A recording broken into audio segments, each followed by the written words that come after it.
বাংলাদেশীৰ বিৰুদ্ধে সৰব দল সংগঠন বাংলাদেশী গৌবেগ ধনীৰে উত্তাল ৰঙিয়া আৰক্ষী থানা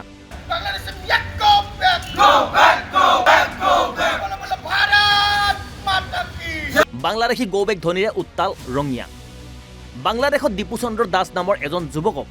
হত্যাৰ সমৰ্থন জনাই সামাজিক মাধ্যমত পোষ্ট দিছিল ছেইফ আখতাৰ নামৰ এজন যুৱকে সামাজিক মাধ্যম যোগে ছেইফ আখতাৰে দিয়া এই পোষ্টৰ পাছতে উত্তপ্ত ৰঙিয়া ইতিমধ্যে আৰক্ষীয়ে কৰায়ত্ব কৰিছে ছেইফ আখতাৰক কিন্তু এতিয়াও শান্ত হোৱা নাই ৰঙিয়াৰ বিভিন্ন দল সংগঠন ৰঙিয়া আৰক্ষী থানাৰ সন্মুখত বিশ্ব হিন্দু পৰিষদ বজৰং দলৰ প্ৰতিবাদ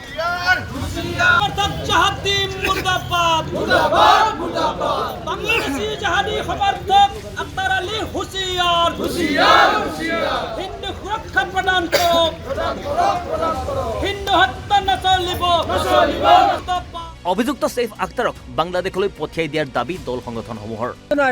ইনষ্টাগ্ৰাম আৰু ফেচবুকত প্ৰচাৰ চলাইছিলে আৰু সেই ঘটনাটো আমাৰ দৃষ্টিগোচৰ হোৱাত বিশ্ব হিন্দু পৰিষদ বজৰং দল আৰু ৰাষ্ট্ৰীয় বজৰং দলে ৰঙিয়া থানাত এজাহাৰ দিয়াৰ পিছত পদকীয়জনক ইতিমধ্যে আৰক্ষীয়ে কৰায়ত্ব কৰিছে অসমৰ মাননীয় মুখ্যমন্ত্ৰী মহোদয়ক ক'ব বিচাৰোঁ যে এই জিহাদী যিসকল এনেকুৱা ধৰণৰ আখতাৰ আলীৰ দৰে জিহাদী আমাৰ মাজত লুকাই আছে তেওঁলোকৰ চিনাক্তকৰণ কৰি অকল জেল হাজতলৈ প্ৰেৰণ কৰিলেই নহ'ব এওঁলোকক বাংলাদেশলৈ প্ৰেৰণ কৰিব লাগে আনহাতে অভিযুক্ত ছেইফ আখতাৰে চৰকাৰী ভূমি দখল কৰি ব্যৱসায় কৰি থকাৰ অভিযোগ দল সংগঠনসমূহৰ কিন্তু আমাৰ দাবী কিছুমান আছে এই জিহাদীজনৰ যি ঠাইত দোকান আছে সেই দোকানসমূহ চৰকাৰী ভূমিত আছে আমি ৰঙিয়া প্ৰশাসনক অতি শীঘ্ৰে জিহাদীজনৰ স্থানসমূহ এই ব্যৱসায়ী স্থানসমূহ উচ্ছেদ কৰাৰ কাৰণে দাবী উত্থাপন কৰি আমি ইয়াতে কাৰ্যসূচী ৰূপায়ণ কৰিছোঁ বাংলাদেশত হিন্দুৰ ওপৰত হোৱা এই ঘটনাক কোনো কাৰণতে মানি ল'ব পৰা নাই ৰঙিয়াবাসীয়ে দোষীক উচিত শাস্তি প্ৰদান কৰি দীপুচন্দ্ৰ দাসৰ পৰিয়ালক ন্যায় দিবলৈ দাবী জনাই দল সংগঠনসমূহে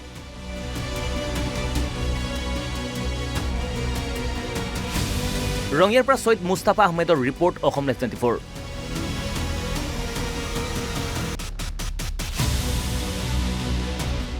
বাংলাদেশীৰ বিৰুদ্ধে সৰব দল সংগঠন বাংলাদেশী গৌবেগ ধনীৰে উত্তাল ৰঙিয়া আৰক্ষী থানা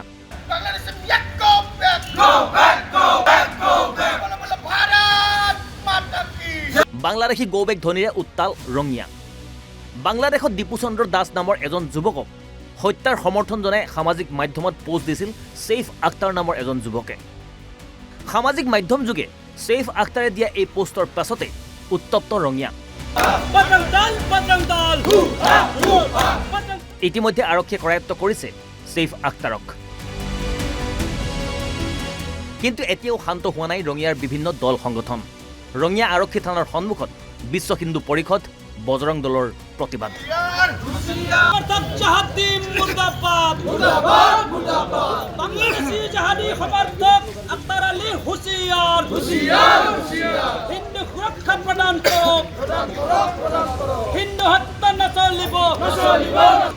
অভিযুক্ত ছেইফ আখতাৰক বাংলাদেশলৈ পঠিয়াই দিয়াৰ দাবী দল সংগঠনসমূহৰ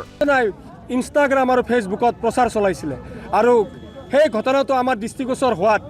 বিশ্ব হিন্দু পৰিষদ বজৰং দল আৰু ৰাষ্ট্ৰীয় বজৰং দলে ৰঙিয়া থানাত এজাহাৰ দিয়াৰ পিছত পদকীয়জনক ইতিমধ্যে আৰক্ষীয়ে কৰায়ত্ব কৰিছে অসমৰ মাননীয় মুখ্যমন্ত্ৰী মহোদয়ক ক'ব বিচাৰোঁ যে এই জিহাদী যিসকল এনেকুৱা ধৰণৰ আখতাৰ আলীৰ দৰে জিহাদী আমাৰ মাজত লুকাই আছে তেওঁলোকৰ চিনাক্তকৰণ কৰি অকল জেল হাজতলৈ প্ৰেৰণ কৰিলেই নহ'ব এওঁলোকক বাংলাদেশলৈ প্ৰেৰণ কৰিব লাগে আনহাতে অভিযুক্ত ছেইফ আখতাৰে চৰকাৰী ভূমি দখল কৰি ব্যৱসায় কৰি থকাৰ অভিযোগ দল সংগঠনসমূহৰ কিন্তু আমাৰ দাবী কিছুমান আছে এই জিহাদীজনৰ যি ঠাইত দোকান আছে সেই দোকানসমূহ চৰকাৰী ভূমিত আছে আমি ৰঙিয়া প্ৰশাসনক অতি শীঘ্ৰে জিহাদীজনৰ স্থানসমূহ এই ব্যৱসায়ী স্থানসমূহ উচ্ছেদ কৰাৰ কাৰণে দাবী উত্থাপন কৰি আমি ইয়াতে কাৰ্যসূচী ৰূপায়ণ কৰিছোঁ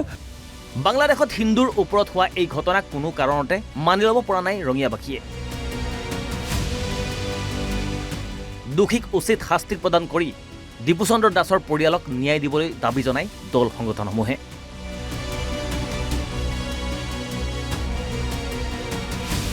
ৰঙিয়াৰ পৰা সৈয়দ মুস্তাফা আহমেদৰ ৰিপৰ্ট অসম লাইভ 24